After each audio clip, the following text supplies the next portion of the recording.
happy stuff, and that will help you a lot. Thank you. And other than that, I understand there is a craving, but do you know that the craving only lasts for 20 to 30 minutes, and if you keep yourself distracted during that time, that's going to pass. I had no idea. Okay, that's good to know. Also, I was gonna ask you, like, I remember I had trouble like to sleep.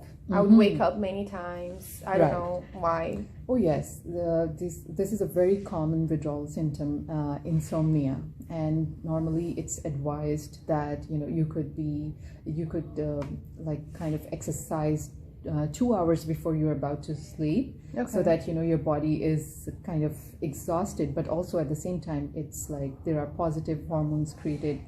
The good mood hormones are created when you exercise. This will help you fall asleep. And so that is one of the ways how to avoid face insomnia. Thanks for letting me know.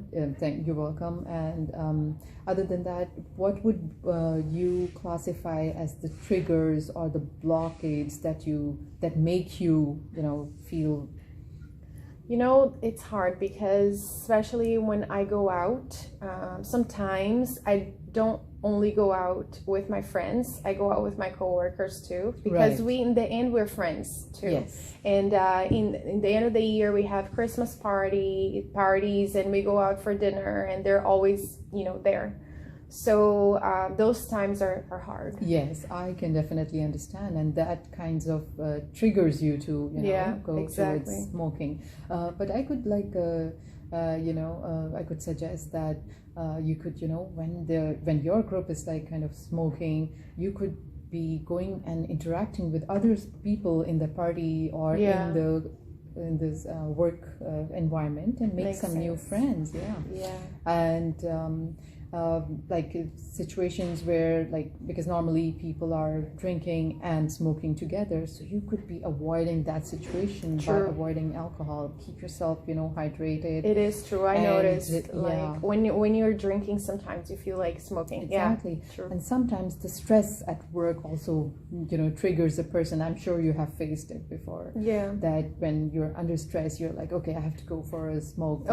For sure. So at that time, you could be, instead of that, you could be going out for a 5-minute walk, take a break from your work, and get back and feel fresh. I'm going to give you some strategies about whenever you're craving. There are some nicotine replacement therapies, and we can talk about it. I'll give you some suggestions, and whichever you feel like they suit you, we could be discussing those. That would be great. Bruna, and since you have decided and you have made up your mind to quit smoking, and that's really a great goal that you have thought of.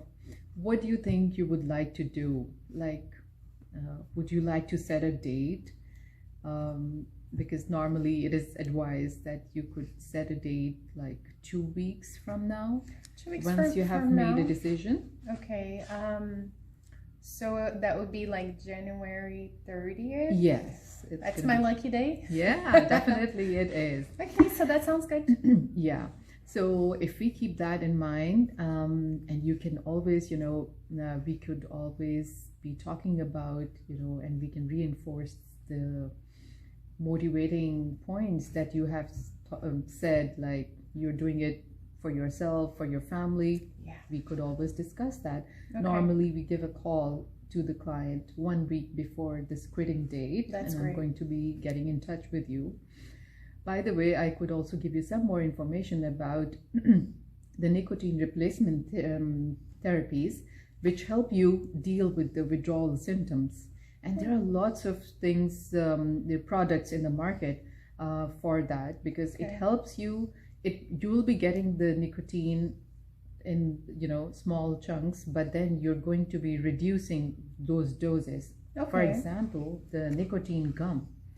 So if you're having it, you'll be having it for a period of 12 weeks, and in the first 3 to 6 weeks, you're going to be having the gum every 1 to 2 hours. And then slowly the next 2 weeks, 7 to 9 weeks, you're going to be having it every 2 to 4 hours.